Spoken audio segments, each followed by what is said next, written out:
Welcome to today's talk session. My name is Deidre Moss, and I'm the host of Can We Talk? I'm an educator, motivator, and a talk connoisseur. In our session today, we will continue our talk on violence against women and young girls, as we understand that this is an issue that continues to impact our community. And as we consider events in our country, we want to talk about what this means to our community. And this is a very sensitive issue and it's not often talked about. So we want to share information, we want to shed light on this issue. So today, we welcome Miss Lavita Thurston, who is very candid about her experience as a sexual abuse victim.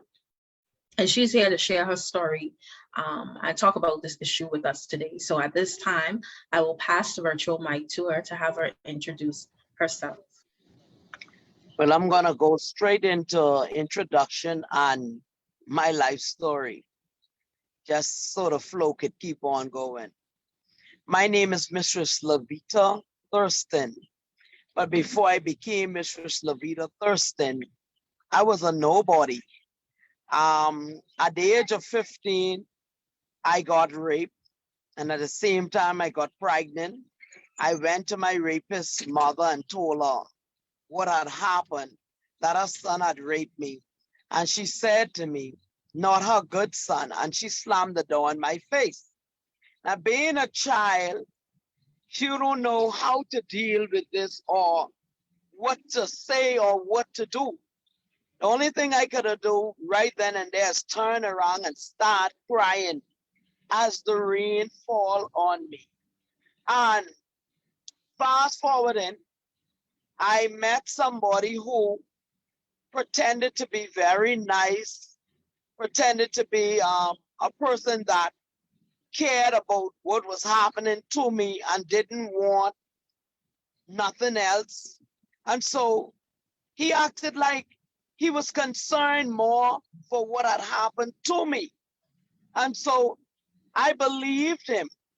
And I think it was a surprise shower or something they was having for me, and he was supposed to get the drinks. So he came there after work and said he worked late and he had some stuff to bring if the lady could have taken him home for them. So we went by him to get this stuff, and I was in the vehicle with the lady, and he took like about 45 minutes. So the lady said, go and see what taking so and so long. So how his place was set up, the front door right there, and he have a room where he could come onto the porch and come directly to the front room. And so he said the door open, and I steps in the door and standing right there. And when I look, he was already in the back of me and start to like touch me and try to kiss me and being raped. You know, you're thinking, hey, the same thing is happening again. And I start to cry and I start to scream, please don't do this again. Please don't do this again. And so he slapped me and told me, get the F out of his place. And so I ran out to the lady and I told her he tried to rape me again and he touched me. And I just was on panic mode. So she said, okay, let's go. We will deal with that later. And so I felt like I was violated again, you know, and felt even more violated because here, this person, I trust this person acted like he wasn't into what the other person was into who raped me. He acted like I really care about your well-being and we're gonna do this together, but that wasn't the case. Anyhow, I had my baby next few months, and a year later, he came back and he said he was sorry and he tried to come back a few times to tell me that if my mother didn't tell me he'd been by the house asking for me and being still broken, I believed him. I believe he was sorry. And so we started to talk. I moved in with him. And then that's when the real horror started. The beatings, I got pregnant, and he took a PVC pipe one night, hit me across my stomach with it, 7 months pregnant. I ran over to his mother, and his mother locked the door, and she said, not here. She watched her son beat me to the ground. Young girl, never tell him, stop beating this woman child. Only his sister would have said something. Anyhow, I had that child still in the abusive relationship. I was pregnant with a third child now. Second child for him, third child. And when I had the baby, I came out of hospital 3 days later, found out that one of the pre-arranged godparents he had slept with, when I asked him about it, he started beating me. I ran out the house. Some of the family members were standing in the yard, did nothing. And I felt like some of his family, like his brother and his mother, was afraid of him. That's probably the reason why they did nothing. Only the one sister used to come and tell me, you know, leave her brother alone. But being hopeless, being fearful, I couldn't leave like that. You know, I remember one time one of his sweetheart bring a his and hers watch.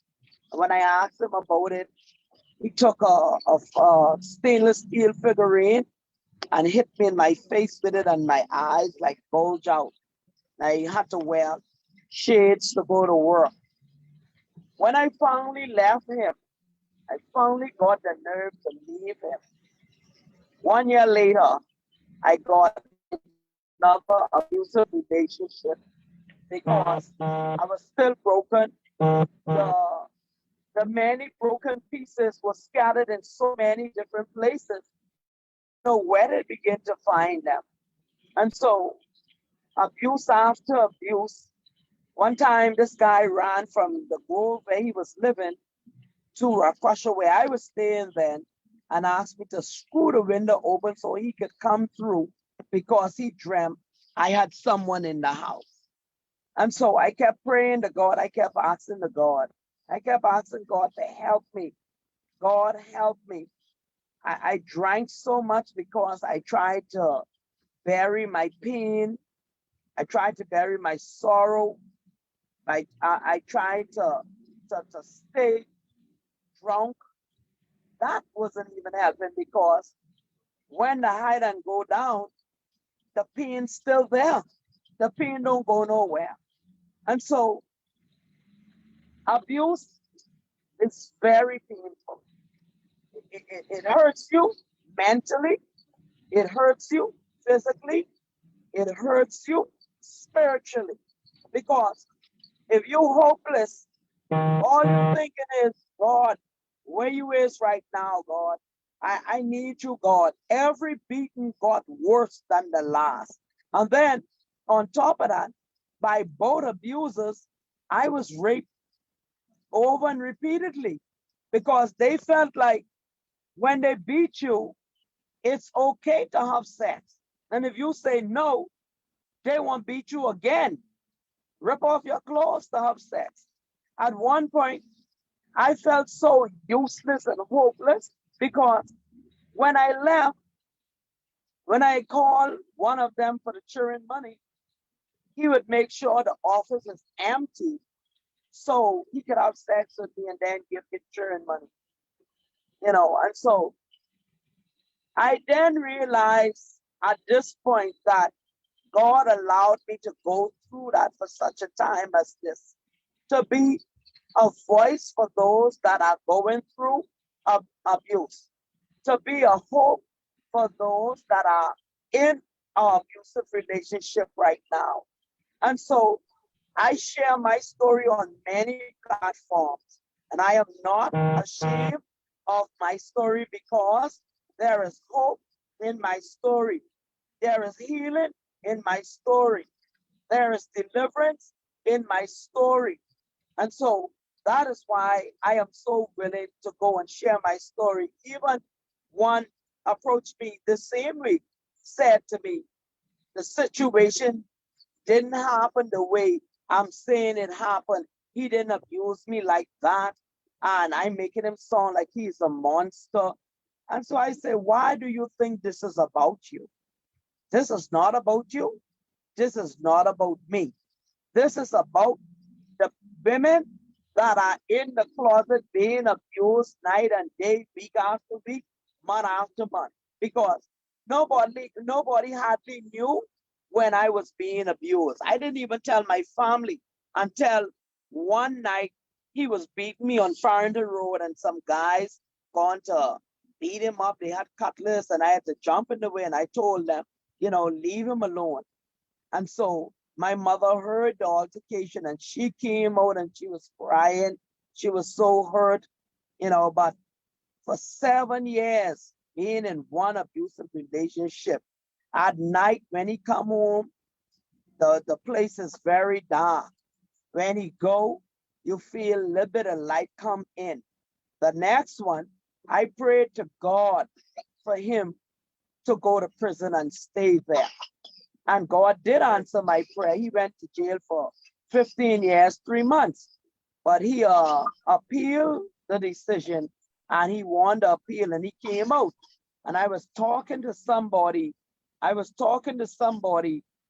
he pulled a gun on the person and tell the person, push out. Just like that, no better, no worse. And so I cried out to God again, and I say, God, this time you have to do it once and for all. Send him away. Send him away, God. And God did answer my prayer. God answered my prayer. He went back to prison.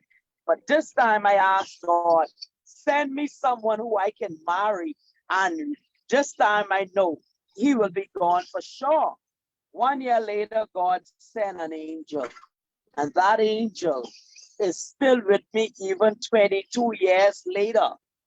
22 years later, and that's my husband, David Thurston. Treats me like a queen, never hit me, spoils me. And so I thank God for my husband. But I also thank the abusers, because I understand that they were broken men themselves. They need help. They just didn't know how to ask for help or how to go for help, because they felt like they too big of a man to get help. So they hid their brokenness, and then they put it on a victim like me. But I forgave them. I forgave them because the healing and the forgiveness was not only for them, but it was more for me, because I am still living, and I am still a living testimony. I am a miracle. So, Ms. Thurston, I want to thank you so much for sharing your story. And I also want to thank those who are on this Zoom, who are on this platform with us. Thank you so much for joining. Thank you all for your presence here. And I want to thank you. Yeah, I want to thank you, for sharing your story. And to our viewers and those listening in, just want to say that Mistress Thurston is a very busy lady. So you may see her moving around a little bit. She is on the road. She's busy. So she's doing a lot of stuff. And she's very, as she would have mentioned, she's very candid, very transparent with sharing her story. I don't think she's ever been ashamed. She's very open with the things that she has gone through, because she believes that her story is a message and can also help somebody else. She wants to use her story to help other persons. So I want to thank her so much for sharing her story, and also letting us know, and persons who may be impacted or who may be abused, who may be going through a challenging time, that at the end of it, and it's what, 22 years later, 22 years. 22 years later. So I want to thank you, Ms. Thurston. I want to thank you so much. 22 years later. So I want to thank you for sharing that. And as we look at we look at our community, we look at our environment today, we see things that are going on. We observe, that there's situations that are happening.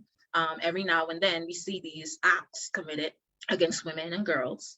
What are your thoughts? What are your views, Ms. Thurston, as someone who would have gone through violence, abuse, being raped? What are your thoughts on what you see, currently taking place in our country? Well, now I feel because there are more people talking about stories, and someone like me coming out and being vocal and talking about it, it causing people to see that, hey, I don't have to stay in this. I don't need to be here. And so persons appreciate a person like me, sharing and not being ashamed of what they've been through. Like I remember one time, I even caught crab lice. And when I share that, people will be like, wow, really? And the nerve of him would try and say, oh, you give me this. And I, no, no, no, no, I never been out there. It's you. And so when he see like I would not give it up, and he say, oh yeah, I did this, I did that, and one of my classmates I slept with, and she had this and whatever. And so I share down to the most gruesome details. And so people identifies with it. I had one lady, 82 years old, never shared her story with anybody, but she saw a program I did with Pastor Lyle Bell, and she said she couldn't wait for the program to be over so she could reach out to me. And so she reached out to me. I went down to her house, and that lady told me some things she'd been through. She said she'd never tell her children or anybody else. I was the first person she shared it with because she identified with my story. And so the more we talk about this, the more people will reach out and the more people will want to share their story. Even if they don't share it, they would want to talk about that happened.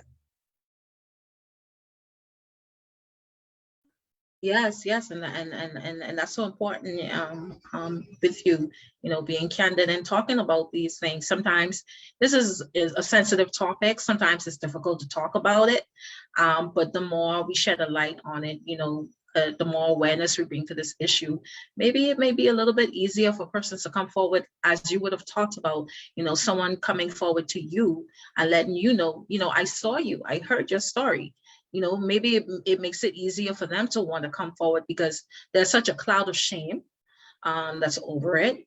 And sometimes there's judgment. And so, because you talked about, being in a situation and the offender's mom saying, not today, basically, not over here, and there's shame and attached to that. So you want to say something? You can jump in. Yes. Um, Even with that part, when parents hear things like this, it might make them want to stop covering up for their sons or even their daughters. And they might say, you know what? I was wrong. I let my son beat his girlfriend. Or I was wrong. I let my daughter treat her boyfriend badly. So it brings awareness also because believe me, these things are still happening. Abuse is even stronger now, but it's just coming out more because more and more people identifying with stories like mine. Yeah, definitely. And I'm glad that you talked about men as well. We talk about women in our vulnerable groups, but you also talk about men too who are Yes, also, because men victims. are, in some cases, men are being abused also. Because one of my abusers, he was abused at the age of 6. He was introduced to sex by a 40-year-old woman, and he felt like this was the way to just run through women and just abuse them and do what he pleased. And then he saw his father abuse his mother. Stories his mother would have talked about how his father would have dragged her through the streets and how women sleeping in the bed when she goes there. And so he watched that. And so it was a learned behavior. And so he was broken also. Yes, thank you for sharing that. And maybe in the case of men, maybe there's a little bit of judgment, and maybe there's a cloud of shame around that as well, in terms of them being victimized by women and maybe men in certain situations. Maybe there's a cloud of shame attached to that in terms of them coming forward to talk about, the violence perpetrated toward them. So I want to thank you for sharing that. And also,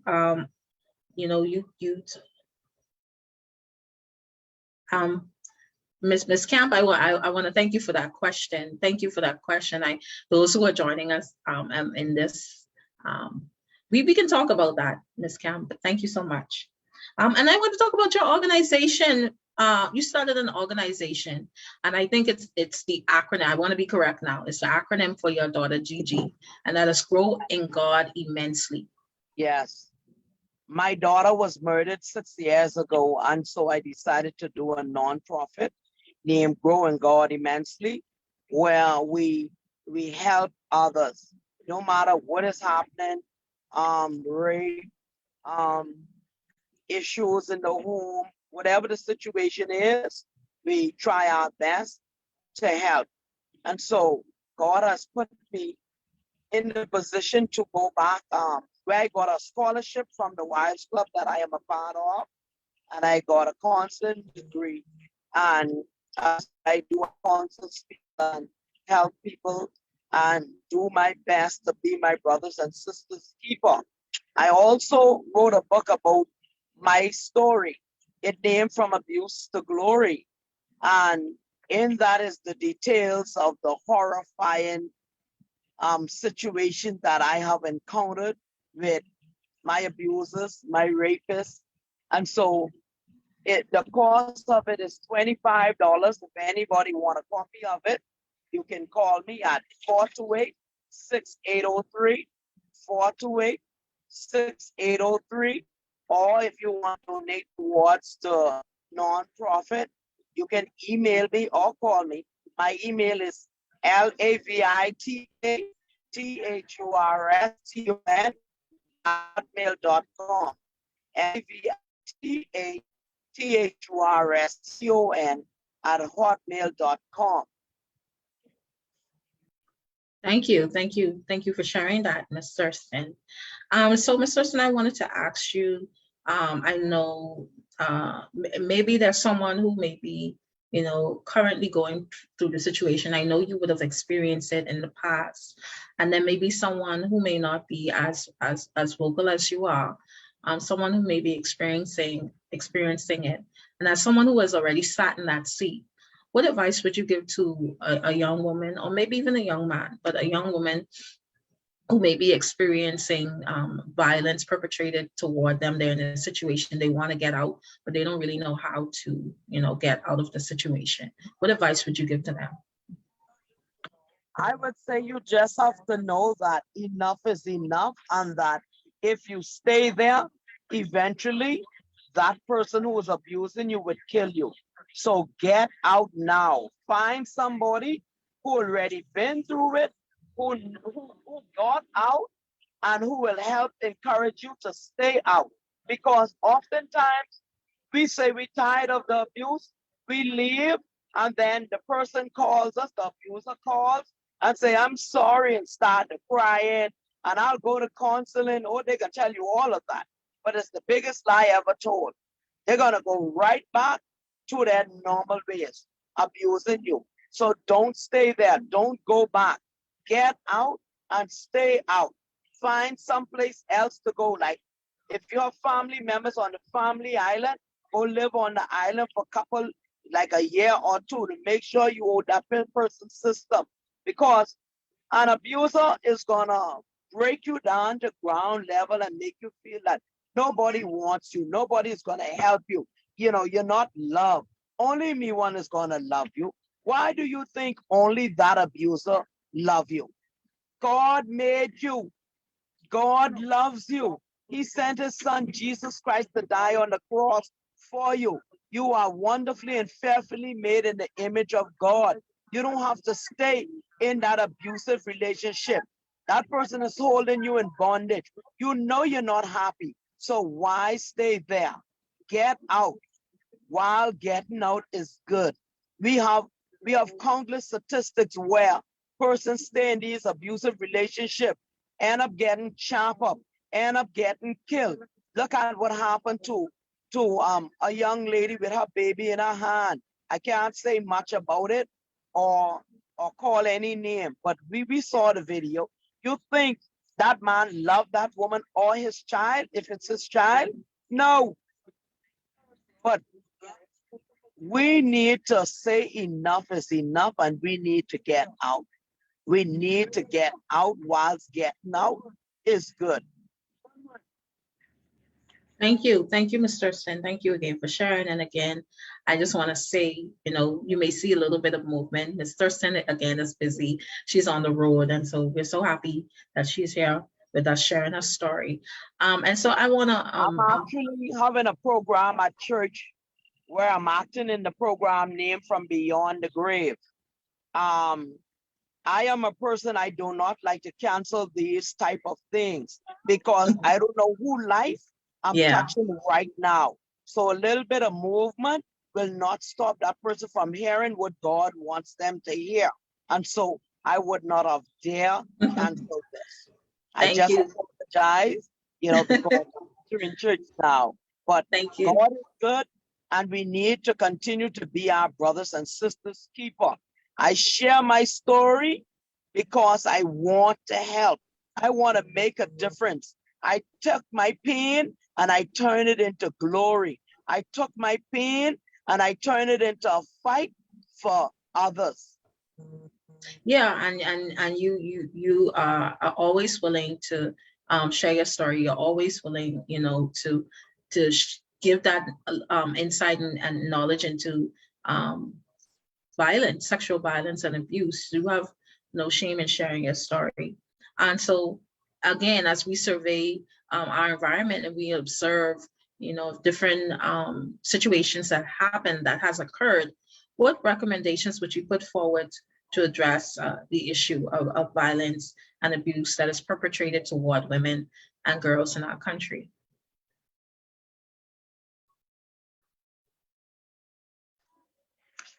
I would recommend that anybody we know are in an abusive relationship, get in their business. Keep on talking. Keep on speaking out. Keep on doing these platforms to bring awareness. Do pamphlets if we can. We know somebody being abused, call the police until they get enough of it and get out of the abusive relationship. I would like for the government to get involved with these small entities and let's partnership, use our voice. People like me, let's go around the world and let the world see that we had enough. We are tired of this abuse and we had enough. Enough is enough. Thank you. Thank you. And as we come to winding down to the end of our session, is there any additional comments that you would like to make? Is there anything else you would like to share? I would like to say anybody that are in an abusive relationship and seeing this platform, you can always call me at 428-6803. And please, don't mind what time it is, you call. I will answer my phone as long as I hear my phone ring. No matter what time it is, I just don't want you to stay in the abusive relationship. Thank you. Thank you, Ms. Thurston, for sharing your work and your Also, organization. I don't know if anybody have any questions that they might want to ask.